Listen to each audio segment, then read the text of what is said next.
Let's discuss the wrongful conviction of Leighton Hay. Leighton Hay was a 19-year-old who was attending high school extension courses. At the time, he was living with his mother and older sister, Lisa. It was a Friday night on July 5th, 2002, when Leighton decided to stay at home with his mother and sister. On the same night, a series of tragic events would unfold that would forever change his life. In the wrongful conviction of Leighton, it's important to understand that there were a number of miscarriages that occurred within our justice system that failed him.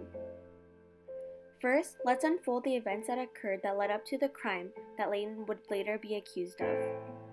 In the early mornings on July 6, 2002, 4 men and a woman attempted to enter the HHMS nightclub on Victoria Park Avenue in Scarborough, Ontario, after failing to pay the cover fee. From there, an altercation broke out that would prompt Roger Moore, one of the organizers of the event that night, to hit one of the men over the head with a bottle. Following these events, the intruders left, but that would only be the beginning of the nightclub's worries. At approximately 1:14 a.m., 3 men with handguns pushed their way into the nightclub. 2 had entered the kitchen where brothers Colin and Roger Moore were standing. Colin was shot 8 times and died from his injuries, while Roger would survive after sustaining a bullet wound that had grazed his forehead. Let's discuss the witnesses at the scene. Jennifer Moore, Colin Moore's wife, and friend Lisa Maillard were present in the kitchen at the time of the shootings and murder. Jennifer Moore would later identify Gary Unick as one of the shooters to the police. Gary Unick was the boyfriend of Lisa Hay, Leighton's sister, and was known by the patrons and the owner at the nightclub. He would later be identified by several other eyewitnesses as one of the 3 men involved in the earlier fight, as well as being one of the gunmen. The second shooter, however, was unknown by Jennifer Moore, but was described as a male dressed in a blue plaid shirt. Lisa Maillard recalls that she had kept her eyes on the unknown assailant for approximately 16 seconds. Lisa and other eyewitnesses recall that the second shooter had 2-inch picky dreadlocks to the police. When the shooters were escaping, the owner of the nightclub was able to write down the license plate number of their car, which would later be identified as the car belonging to Lydia Hay, Leighton's mother.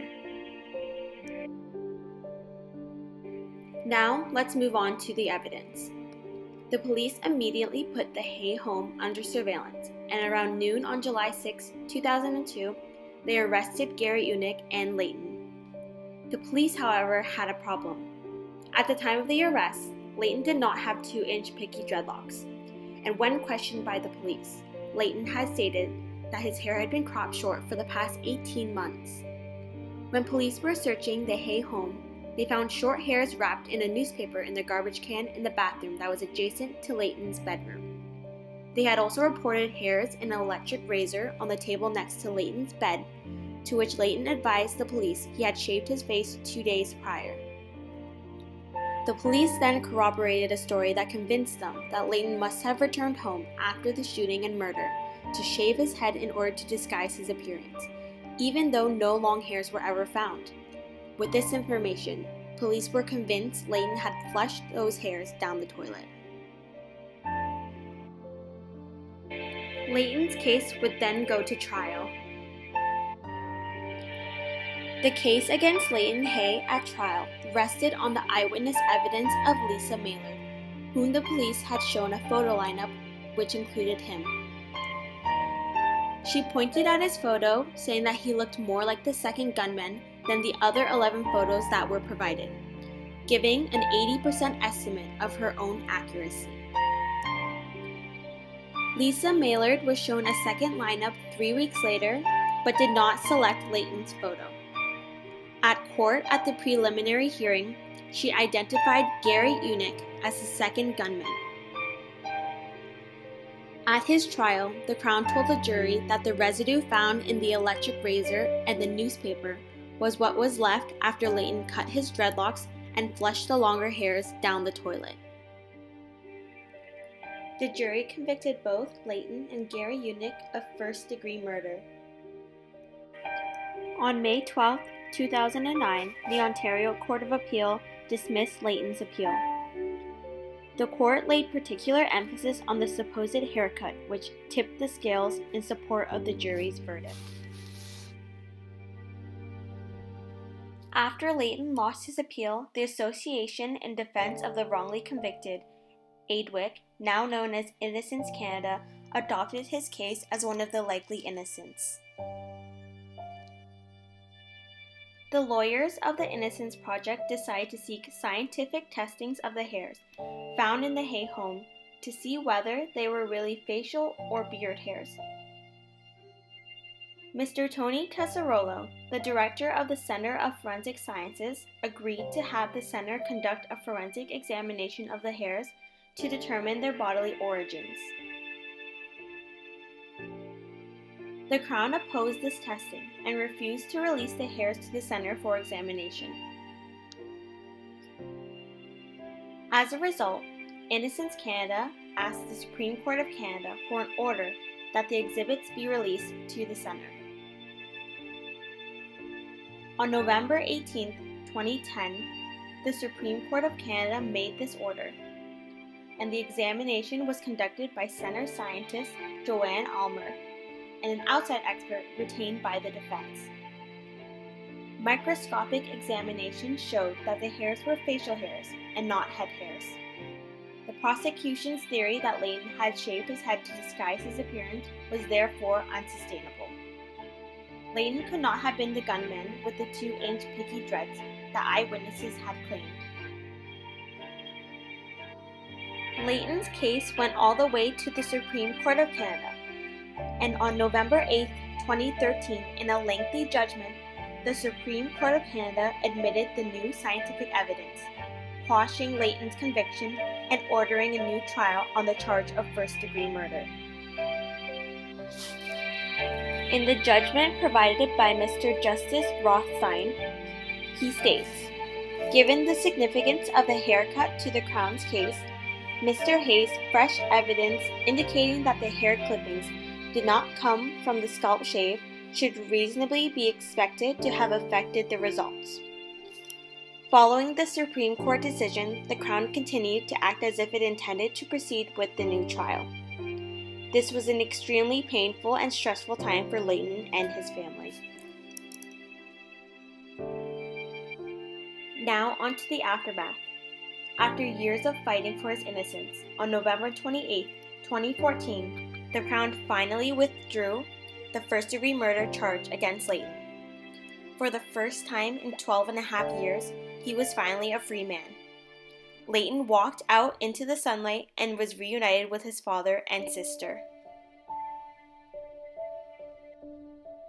Now is time to break down the factors that led to his wrongful conviction and where our justice system went wrong.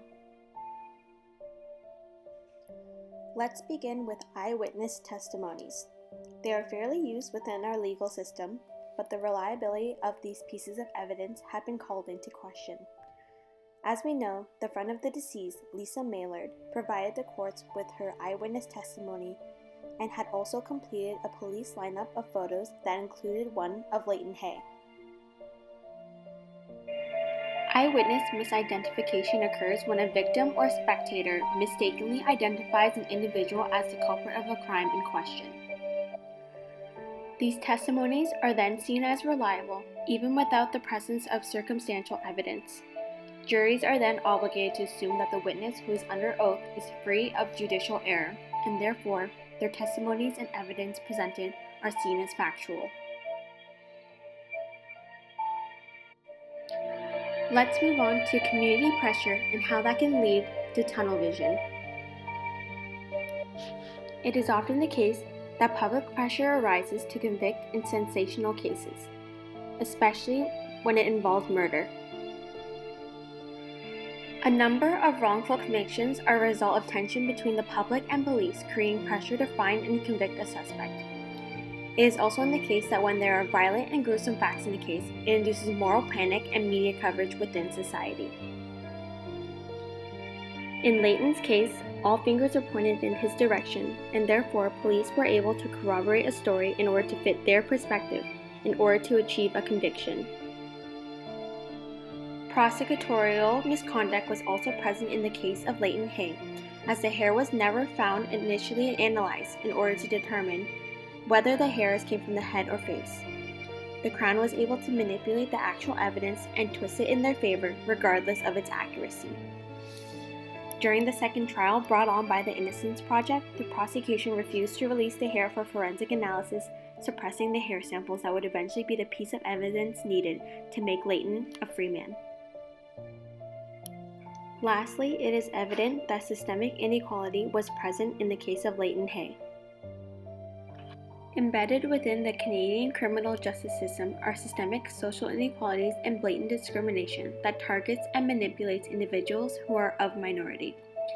They are often marginalized, have low socioeconomic status, are unemployed, suffer from mental health issues, and are of visible minority groups. Wrongful convictions are often, therefore, primarily the result of those who are ostracized within our society. Hay suffered from mental illness and spent most of his incarceration in the psychiatric wings of 2 penitentiaries. He was a teen who suffered from mental health problems and was a member of a visible minority. He was vulnerable, and police were rushed to judgment.